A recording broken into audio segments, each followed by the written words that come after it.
Baiklah kepada Bapak Ustaz waktu bersilakan. Allahumma sholli ala Muhammad. Sholli wa barik alaihi. Bismillahirrahmanirrahim. Assalamualaikum warahmatullahi wabarakatuh. Waalaikumsalam. Alhamdulillahirabbil alamin. Alhamdulillahi ala kulli hal. Alhamdulillahilladzi bi ni'matihi tatimmus shalihat.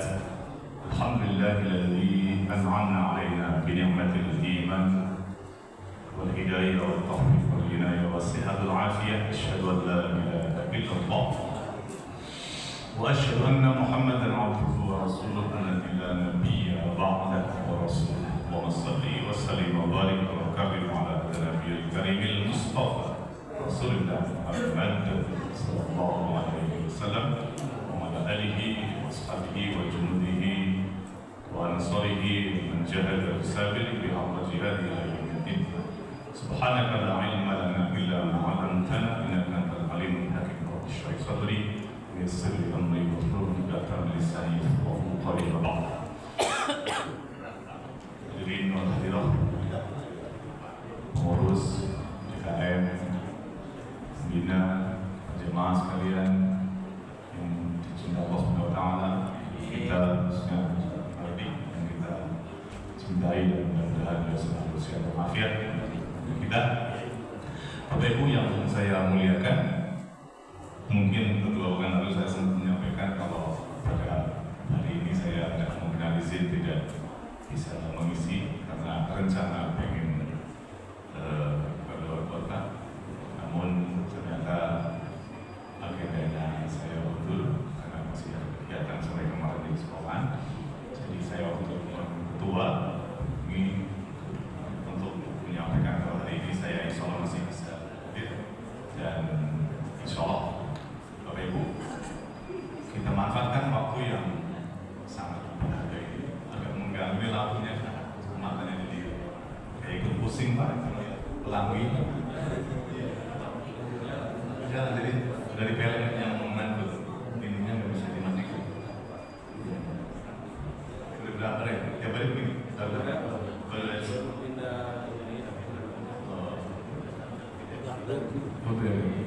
Baik sekalian, Bapak Ibu yang dirahmati Allah, beberapa hari ke depan, lusa 2-3 hari, insya Allah Ramadan akan hadir, dan pasti hadir karena waktu itu pasti berjalan. Kita hanya bisa berharap Bapak Ibu mudah-mudahan kita diberikan kesempatan umur panjang, sehat walafiat, sehat semuanya, dan Allah benar-benar memberikan kesempatan kepada kita untuk berjumpa dengan sesuatu yang sangat istimewa, yang sangat berharga, yang sangat mulia, yang Allah sendiri memuliakannya, dan tentu menjadi hadiah Allah kepada hambanya, orang-orang yang beriman, khususnya yaitu bulan Ramadan. Gaungnya sih Pak ya, gaungnya, nampak-nampaknya berpeluang Ramadan tahun ini bisa jadi ada perbedaan memulainya.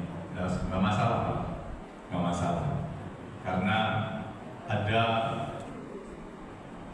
yang sudah memutuskan kan. Jadi sebagai contoh ya seperti biasa ya, organisasi Muhammadiyah ya, sudah memutuskan Ramadan hari Rabu dengan hisabnya ya, itu sudah oleh pastian kan, dan Rabu sudah mulai 1 Ramadan. Tapi kan pemerintah biasanya selalu mengadakan penetapannya saat sidang isbat, tentu di Selasa sore ya. Seandainya nanti hasilnya tidak sama, tidak usah masalah. Kita mau ikut yang mana terserah keyakinan dan pilihan kita. Pilihlah dengan yakin dan pilih dengan mantap. Begitulah dalam pilihan-pilihan fikih.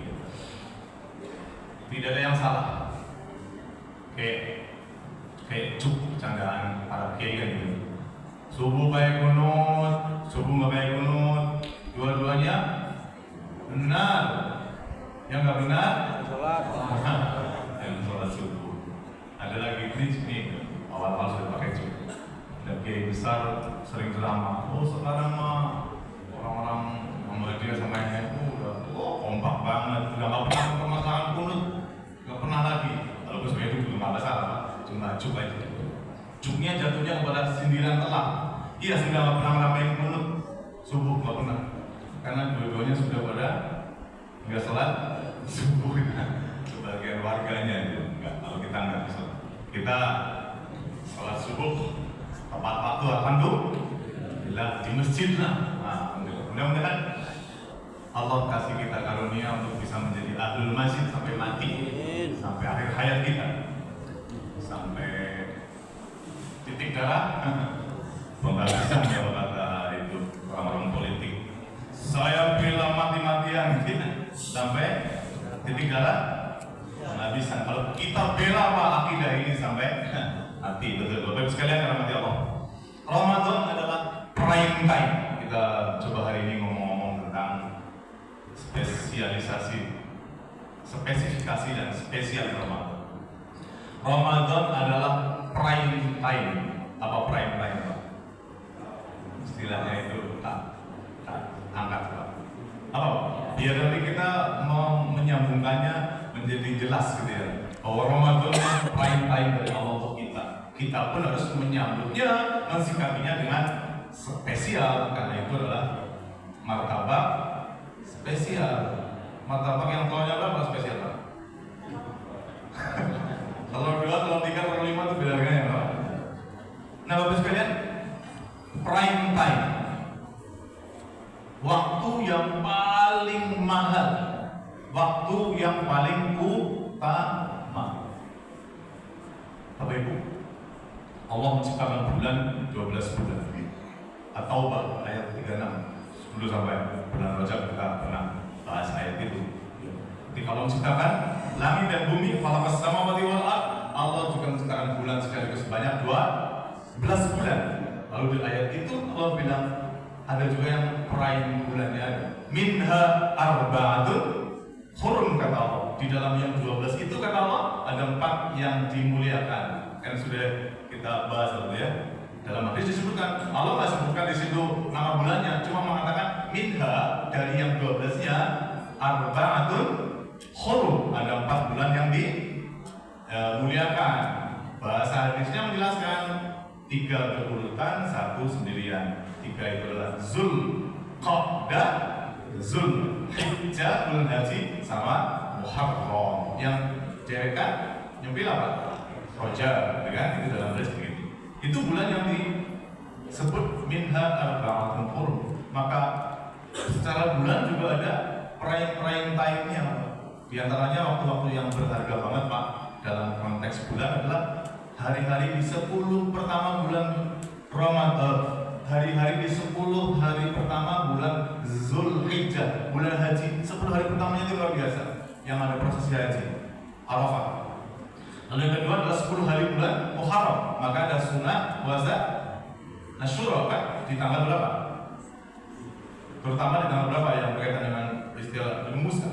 Tanggal 9 Asyura, ya.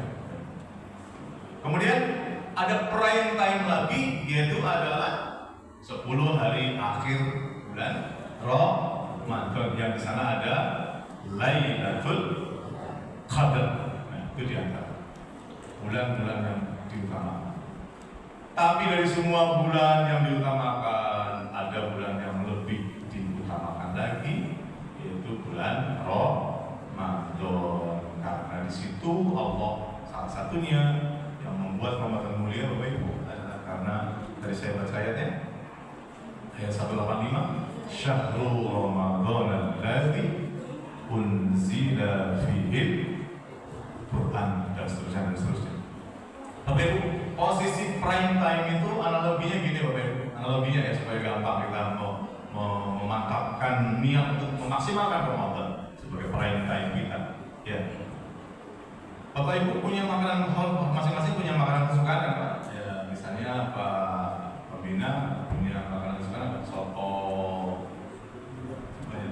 yang sudah dibikin soto lamongan. Misalnya, orang kalau semuanya soto lamongan, walaupun lontong sayur doyan, gudeg doyan, tapi beda Pak. Begitu makan soto lamongan, bisa ditanya, nambah 3 kali misalnya. Ya. Bapak-bapak dimasakin sama bini, sama istri, kalau makanan favorit pasti beda Pak. Suatu hari misalnya pulang dari kerja, masakannya misalnya sayur asem, doyan sih doyan, tapi karena bukan favorit, ya makannya biasa saja. Ya. Jadi ya makan biasa terus makasih ya Bu, makasih ya Mi, biasa. Suatu ketika dimasakin yang favoritnya, misalnya apa? Apa kalau Pak Jana apa Pak Jana? Beda-beda tiap orang. Kalau saya sebut nanti ada mamanya sebenarnya di sana. Kalau bukan Pak Jono makanya favorit rendang. Saya tahu saya nggak mau ngomongin.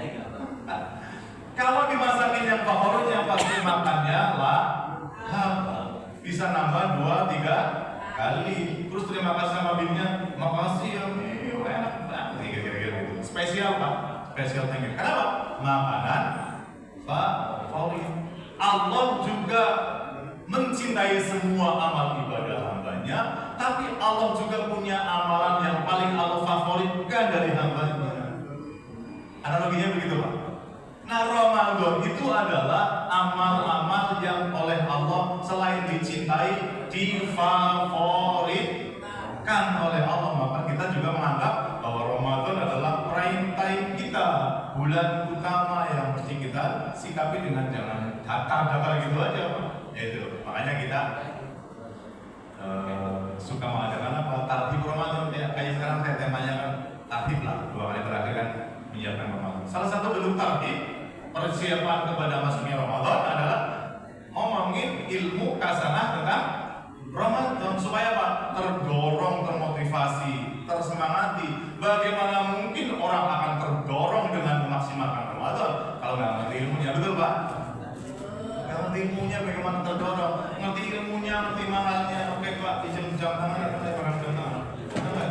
Ada jam tangan ya sudah lah, mau saja jam tangan. Halo Bapak Ibu, ini jam tangan ya, misalnya ya. Bisa dibayangin jam tangan? Susah ya nggak pakai jam tangan. Ini jam tangan Pak, misalnya jam tangan sudah lama banget Pak disimpan hadiah dari nenek atau kakek yang sudah ada ke cucunya misalnya. Ini jam sudah 5 bulan kurang lebih. Kemudian sama cucunya atau sama anaknya, karena nggak ngerti ilmunya, dibawalah pertama kali ke tukang loak. Jam tangan itu padahal jam tangan yang luar biasa, yang nanti nilainya Pak mahal banget, miliaran Pak, karena barang langka misalnya. Dibawa ke tukang loak, harganya berapa Pak? Ya, harga tukang loak. Tolok ukurnya apa kalau tukang loak Pak? Bukan masalah apa-apanya, tapi masalah beratnya. Yang ditimbang cuma beratnya, karena udah jelek kan gitu, tua gitu kan.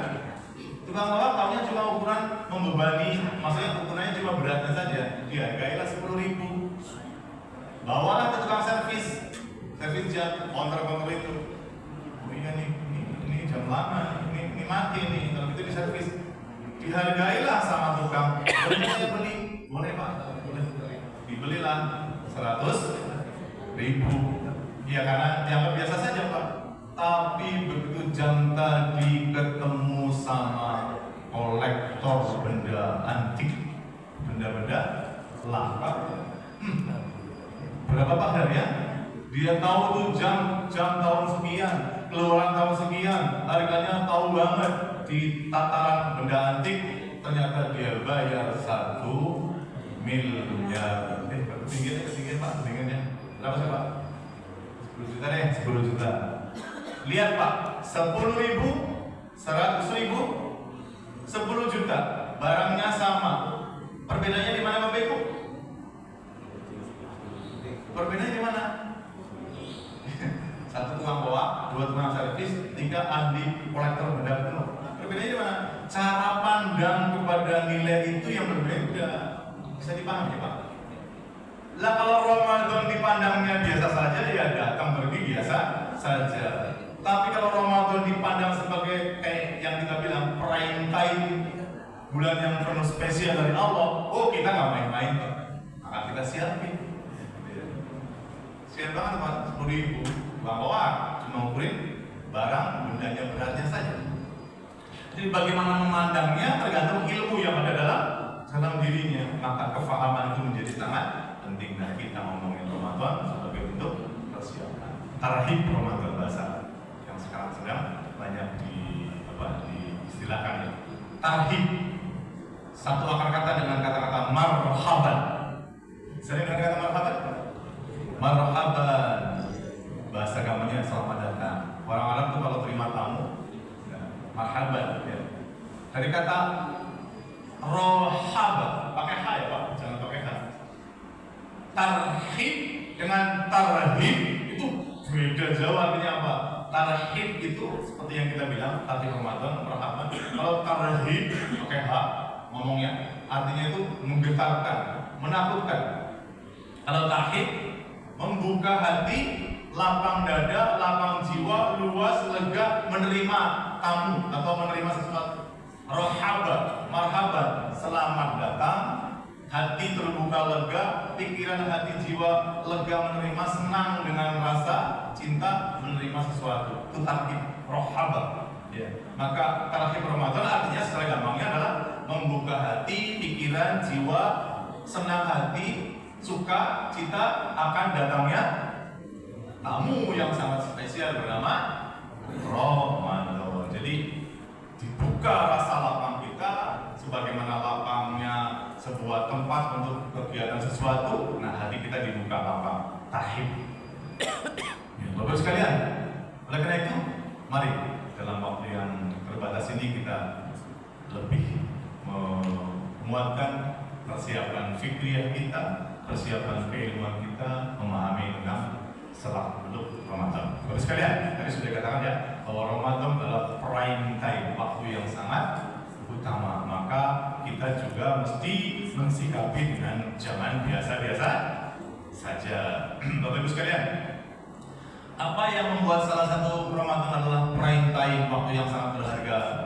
Salah satunya ya Pak, salah satu dari sekian banyak kemuliaannya adalah seperti yang disebutkan dalam hadis yang sangat masyhur dan hadis sahih, muttafaq alaih, sahih Muslim Bukhari. Ya, pada kalau Bapak Ibu punya kitabnya ada di nomor hadis 3277 hadis Muslim dan nomor 10.079 hadis Bukhari. Ya. Hadisnya berbunyi salah satunya ya Pak. Idza jaa Ramadan, ketika datang bulan Ramadan, kata Nabi ya, futihat abwabul jannah, maka dibukalah semua pintu-pintu surga. Bapak Ibu, dalam riwayat saya sekarang pintu surga ada berapa? 8, sebagaimana 8 penjuru mata angin, ada 8 ya. Dan salah satu pintu yang spesial bernama dalam hadis itu kan Babur Rayyan, pintu surga yang bernama Ar-Rayyan, dan itu pintu hanya boleh dimasukin oleh orang-orang yang puasa, maka disebut Babur Rayyan. Nah, kemudian kata Nabi yang pertama adalah dibukakan pintu-pintu surga, kemudian wa ghuliqat abwabun nar, ditutup pintu-pintu Bapak neraka. Kemudian dibuatkan lagi wasufi dari syayatin, dan setan dibelenggu. Saya waktu kecil Pak, SD, udah dengar spirit hadis ini. Oh, bulan puasa nggak usah khawatir, nggak usah takut, setan-setan diikat, begitu kan dulu Pak. Kita nggak ngerti maksudnya apa, kemana arahnya. Waktu itu menyambungnya, oh kalau bulan Ramadan aman kemana-mana malam hari, setan gak bakal ganggu karena yang kita bayangkan gak ada hantu. Begitu zaman itu teman-teman. Wasufi dari syayatin, setan dibelenggu. Hadis ini tentu memaknainya tidak tekstual begitu aja Pak. Enak banget ya, pintu surga dibuka, pintu neraka ditutup, setan diikat, dibelenggu. Wah, lengkap sudah Pak. Hidup ini kan cuma mengarah ke sana. Yang baik-baik hadiahnya surga, yang jelek-jelek hadiahnya neraka. Kan ujung-ujungnya cuma itu Pak. Jadi semua perjalanan manusia kan nanti di akhir kan. Nah, Bapak Ibu sekalian, kita ingin coba melihat konteks hubungan di sini dengan hal-hal yang mendukungnya. Nah, Bapak Ibu sekalian, surat yang tadi saya baca, saya juga baca 2 pekan lalu ketika subuh ya di sini. Coba lihat Bapak Ibu sekalian. Ayat pertama ada di ujung ayat 183, apa kata Allah setelah perintah puasa dikatakan ujungnya la'allakum tattaqun, agar kalian atau mudah-mudahan, kalau terjemah kita kan itu la'allakum tattaqun sih ya di terjemah bahasa Indonesia kita, mudah-mudahan kamu menjadi orang yang bertakwa. Masih mudah-mudahan terjemah kita. Nah, nanti di akhir ayat rangkaian Ramadan 183, 84, 85, 86, 87 ada kata-kata la'allahum yattaqun. Pertama adalah agar kalian bertakwa, akhirnya agar mereka semua menjadi orang-orang yang bertakwa.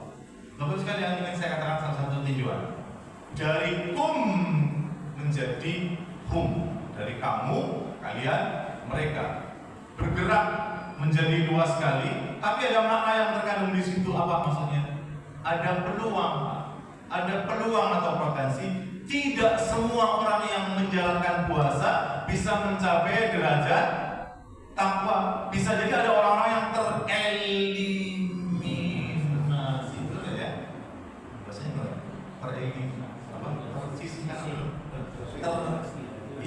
tersisihkan.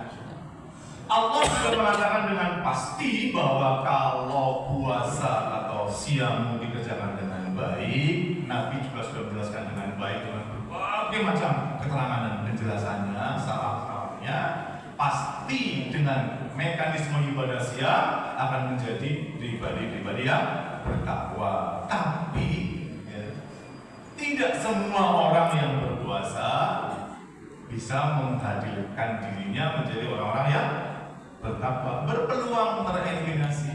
Tidak semuanya Pak. Lalu puasa yang seperti apa, kan begitu pertanyaannya? Apakah segala puasa? Oh, bahasa Quran sih iya. La'allakum tattaqun, agar kamu bertakwa. Puasa bertakwa, puasa takwa, puasa takwa. Yang safar boleh nggak puasa? Yang apa kemarin? Safar, yang sakit, apalagi? Tadi juga saya baca 184. Man kana minkum maridun aw ala safarin fa'idatun wa 'ala alladziina yutiqu. 1 safar, 2 sakit, 3 yutiqunahu, orang-orang yang berat melaksanakannya. Siapa Pak di antaranya yang berat? Tukang beca. Mungkin orang secara umum mengatakan beberapa profesi berat secara fisik ya. Tapi saya pernah baca dan lihat videonya, wawancara. Karena tukang beca itu soleh Pak. Dia atur irama ngayunya Pak. Dia atur pagi, siang-siang dia berhenti, sore menjelang buka, dia keluar lagi. Ternyata dengan irama itu dia tidak mengganggu. Jadi relatif juga Pak ya, relatif juga. Karena itu kekuatan iman yang bicara ya. Orang yang kerjanya berat, nah tapi Allah tetap memberikan satu kesempatan bagi orang yang merasa berat, ya, berat betul untuk berpuasa. Allah kasih kesempatan Pak. Ya. Kembali, beratnya bisa dikatakan relatif yang seperti apa? Mungkin kayak sering dicontohkan pekerja tambang gitu ya, berat banget, atau kuli panggul di apa tuh? Di Priok itu misalnya yang bayang. Cuma kadang-kadang maaf ya, ini cuma renungan batin aja. Kalau kemudian bicara soal tataran iman yang kuat, meskipun ada pekerjaan yang mungkin agak berat, itu bisa berpuasa relatif Pak. Tetapi yang penting kita pahami bahwa Allah memberikan kesempatan kepada orang-orang yang merasa berat, masyakohnya, tingkat keberatannya itu luar biasa, boleh nggak puasa. Itu fikih, Allah sudah kasih kesempatan. Begitulah Allah selalu. Ketika memberikan satu hukumnya, Allah punya kesempatan untuk meringankan pada kondisi yang berbeda. Kita jelaskan pada pekan lalu. Selalu gitu Pak. Wudhu yang begini boleh diganti dengan tayamum kan? Sakingnya apa masih?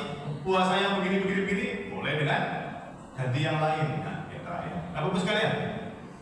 Jadi orang-orang tertentu ya bisa-bisa tereliminasi dari derajat takwa. Puasa yang seperti apa yang menghasilkan takwa kan itu ya. Nah disitulah kemudian hadis Nabi banyak menjelaskan kepada kita puasa itu tatarannya tidak cuma sekedar urusan lahiriah dan fisikal saja, fisikal saja. Kalau cuma urusan fisikal Pak, jujur aja ya. Kalau kemudian kita baca Bapak Ibu, hampir semua perintah ibadah Pak, itu pasti nyambung dengan urusan pembentukan akhlak. Enggak cuma ibadah, ansih, fikih, selesai. Sholat yang penting udah benar-benar enggak. Pasti ada semua sambungannya, bahwa semua perintah ibadah pasti tersambung dengan urusan akhlak. Nabi saja diutus ke muka bumi untuk apa? Perbaikan akhlak. Maka ada hadis yang masyhur, kata Nabi sendiri, innama bu'istu liutammima makarimal akhlak. Aku ini diutus ke muka bumi liutammima, utamima, menyempurnakan apa? Makarimal akhlak, agar manusia itu punya akhlak yang baik. Dan begitu juga perintah-perintah ibadah pasti nyambungnya ke akhlak. Contoh ya Bapak Ibu, kenapa dalam perintah sholat yang Allah bilang aqimis sholat, aqimis sholat, aqimis sholat, betul Pak? Tata cara sholat nggak ada di sini Pak, di Quran nggak ada tata sholat, tata cara sholat kaifiahnya, teknisnya, jumnisnya ada dalam hadis kan? Kalau di sini kan cuma tegakkan sholat, aqimis sholat, global Pak. Salah satunya Pak, kenapa dalam surat Al-Ankabut 29 ayat 40 Allah bilang aqimis sholat, inna sholata tanha 'anil fahsya wal munkar. Kita dapati satu pelajaran bahwa Allah menyuruh kita sholat, hubungannya ternyata dengan apa Pak? Pencegahan moralitas kelakuan dari fahsya dan munkar. Berarti sholat ada hubungannya dengan pembinaan akhlak. Tidak ada perintah yang tidak tersambung dengan akhlak Pak. Satu tentang sholat, kita ambil cuil-cuil pendek aja Pak. Sedekah misalnya, itu bukan sekedar sedekah apalagi besar gitu misalnya, tapi ada pesan moral di balik perintah sedekah itu. Artinya apa? Orang bersedekah ya, tapi akhlaknya juga harus dibangun. Salah satunya apa Pak? Al-Baqarah sedikit aja Pak ya. Ayat 261, 62 beberapa ayat sudahnya. Salah satunya apa? Jangan kau ikuti, saya buka aja lah Pak, biar Bapak bisa nanti buka kembali. Mulai dari 261 sampai 26 sekian itu masih dengan tema yang sama. Tapi salah satunya Bapak Ibu silakan lihat ayat 262. Alladzina yunfiquna amwalahum fi sabilillahi summa la yutbi'u. Itu orang-orang yang menginfakkan rezekinya sebagian ke jalan Allah, summa, dan kemudian la yutbi'u, tidak mengikuti perilaku sedekah tadi atau amal sedekah tadi ya, la yutbi'una ma anfaqu, tidak diikuti apa yang diinfakkan itu, manna wala adha. Itu dua di antara disebut. Mana apa mana? Mana itu menyakiti, menyebut-nyebut pemberiannya, ada itu menyakiti hati perasaan menerima. Contoh sedekah sih sedekah, tapi apa pesan moralnya? Sedekah nggak boleh disebut-sebut dan nggak boleh mana wala ada, mana menyebut-nyebut, ada menyakiti hati yang sedekah sih sedekah, tapi harus hilang dari dua di antara tadi. Artinya apa? Pesan moral di balik amal itu selalu ada. Maksudnya ngerti ya Pak? Meskipun sedekahnya banyak, kalau kemudian menyakiti si penerima, gimana Pak statusnya? Rusak Pak. Kenapa? Allah sudah melarang. Summa la yutbi'u, kemudian tidak diikutinya manna wala adha, dengan menyebut-nyebutnya dan menyakiti hati. Ini diantara apa? Pesan moral dari sedekah. Artinya yang saya katakan adalah setiap ibadah pasti ada pesan moral.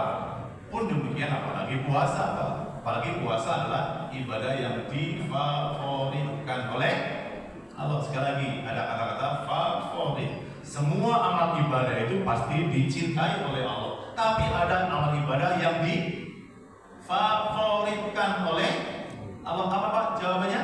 Puasa. Maka ada hadis qudsi mengatakan kullu amali ibadah lahu. Setiap amal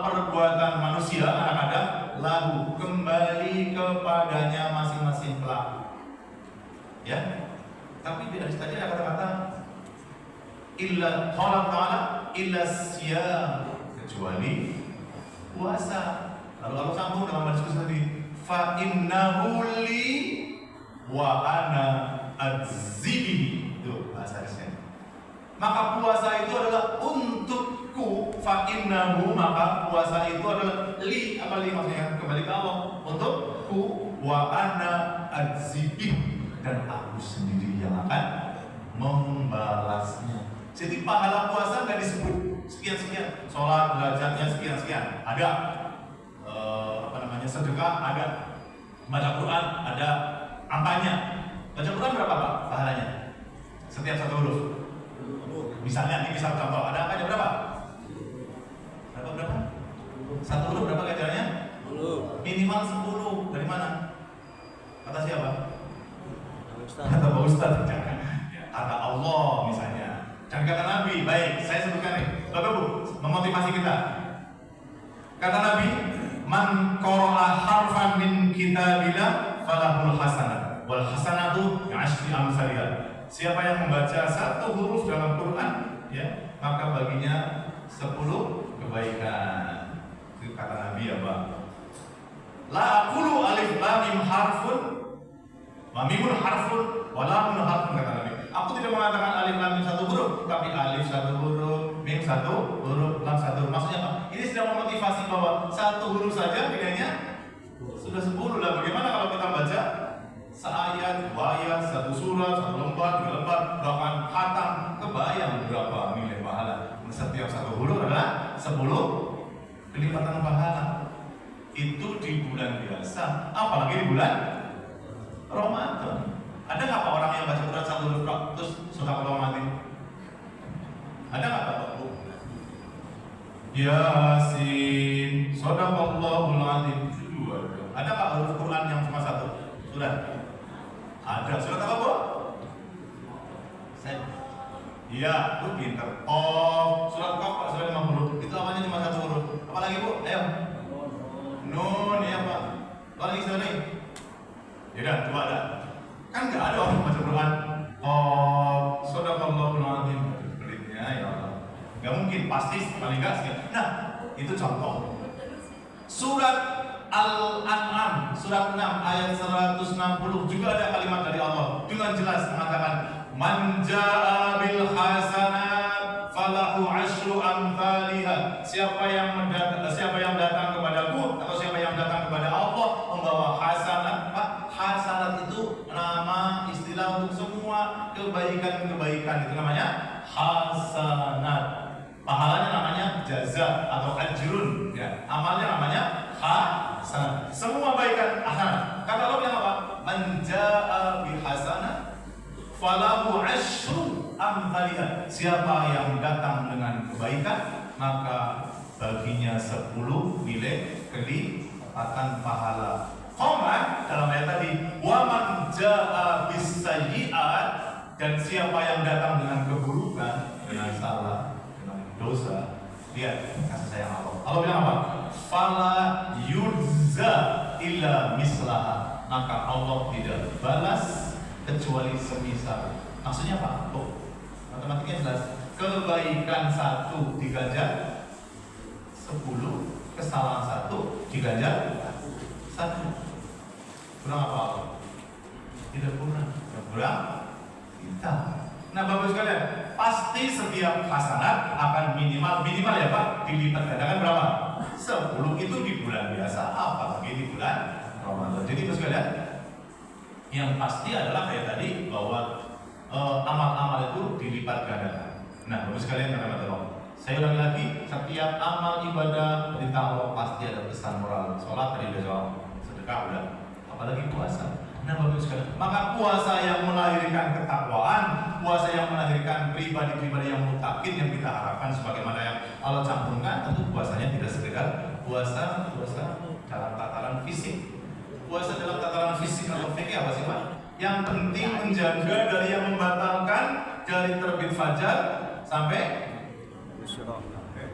maghrib, lah udah beres Pak. Asal nggak makan, minum diantaranya dan hubungan suami istri, ya itu betul puasanya sudah tercapai dan sudah sah. Tapi apakah puasa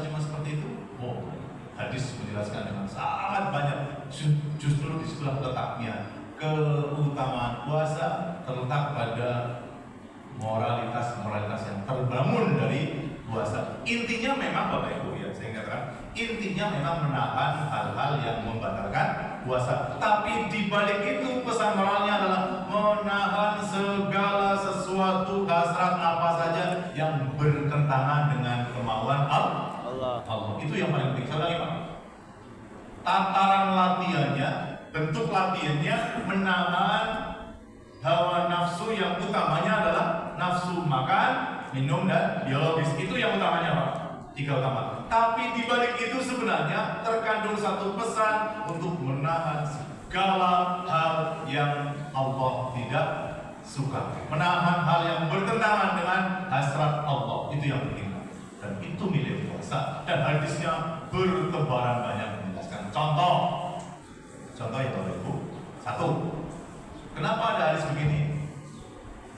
Kam min sha'imin laisa lahu, dalam kata yang lain rubba shaimun, artinya sama, berapa banyak, rubba itu banyak, rubba shaimun, berapa banyak orang yang berpuasa tapi laisa lahu min siyami, tapi dari puasanya itu laisa lahu, dia enggak mendapetin apa-apa, ilal jur' wal 'athas, apa? Kecuali lapar dan dahaga atau haus.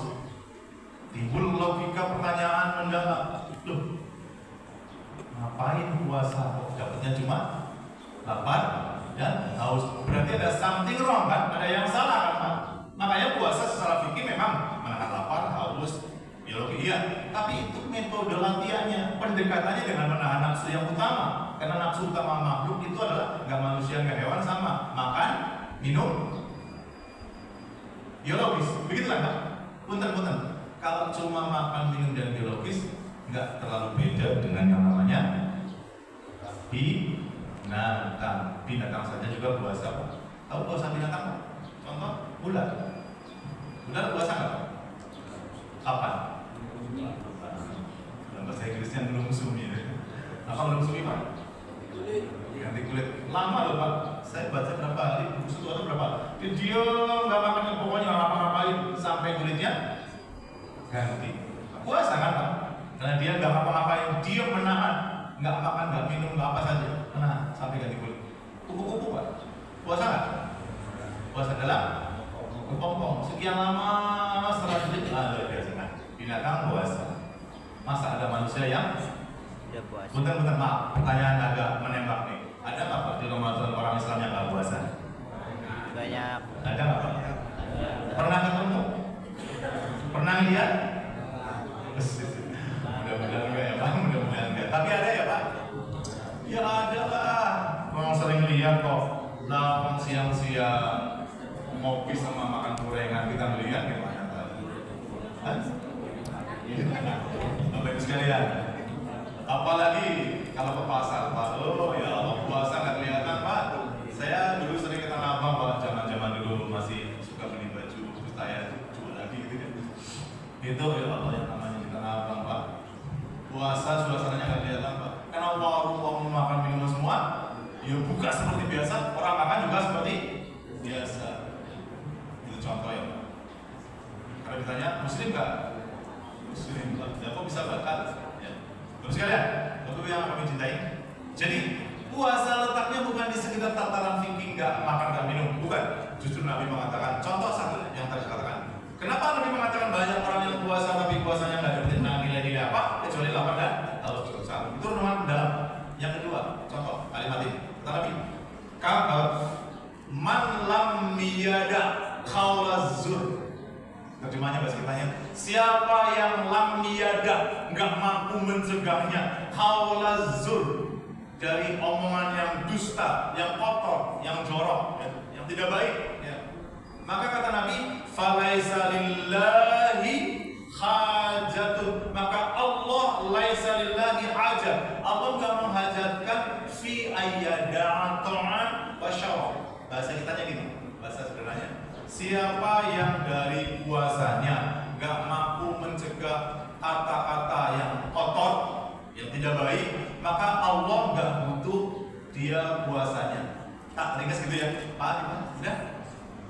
Maka Allah nggak butuh puasanya orang yang nggak bisa nahan diri dari omongan-omongan yang tidak baik. Berarti kalau gitu udah kita pahami dong, Pak, bahwa kalau puasa tapi tapi mulutnya nggak terjaga dari yang tidak baik, berarti puasanya apa Pak? Batal. Bukan batal Pak, bukan batal puasanya karena asal tidak makan sampai selesai beres Pak. Tapi nilainya menjadi tidak ada kayak tadi cuma dapat lapar dan haus. Dan ngapain Pak ibadah cuma disinyalir oleh Nabi cuma dapat lapar dan haus. Bapak Ibu bisa dimasukkan ya ke ranah kita bahwa tidak cuma seperti itu, tapi begitu luas dan dalamnya ibadah-ibadah yang Allah perintahkan. Akhirnya, laisa siyam yang bukan disebut puasa, cuma nggak makan nggak minum, tapi puasa itu adalah menahan dari segala hal. Yang lain agak panjang, saya dikasih aja. Maka sampai katakan Nabi mengatakan, kalau kamu ditantang, kamu dicela, kamu dimaki-maki, kamu dibikin gak enak, maka sampai Nabi mengatakan, katakan ini so'imun, katakanlah aku lagi puasa. Jadi supaya nahan Pak, nahan marah, nahan emosi. Ketika ada orang yang pemarah, suaminya misalnya dikira pemarah, istrinya bilang, Bang, tumben diledekin jam 6 atau jam 5 sore. Bang, tumben diledekin gak marah. Oh, ini lagi puasa. Begitu, masih bisa mengatakan, ini kan lagi puasa, ntar berbuka, bersingkat, gitu ya. Sama saja Pak. Artinya Bapak Ibu sekalian, puasa itu dahsyat sekali kalau diikuti metode dan pendekatan dengan hikmahnya. Itu mampu betul-betul menjaga manusia dari hal-hal yang tidak baik. Kalau puasanya benar-benar